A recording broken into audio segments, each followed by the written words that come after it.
જય જિનેન્દ્ર, મારું નામ વેદાંત દોશી છે અને હું શ્રેણિક રાજા બનીને ભગવાન મહાવીરને સંદેશ દેવા ઉપસ્થિત થયો છું. મારા પ્રિય નગરજનો, આજનો દિવસ ખૂબ મંગલમય છે કેમ કે આપણા નગરમાં ભગવાન મહાવીર પધાર્યા છે.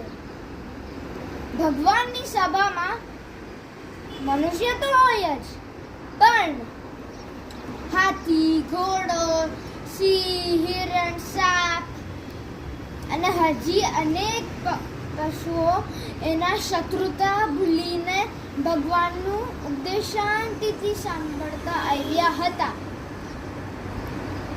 ભગવાને કીધું હતું, હે ભવ્ય જીવો, આ સંસારમાં ક્યાંય સુખ નથી, જેમ કે પૈસા, ગાડી, મોટું બંગલો, સુંદર શરીર, અને જેમ તમે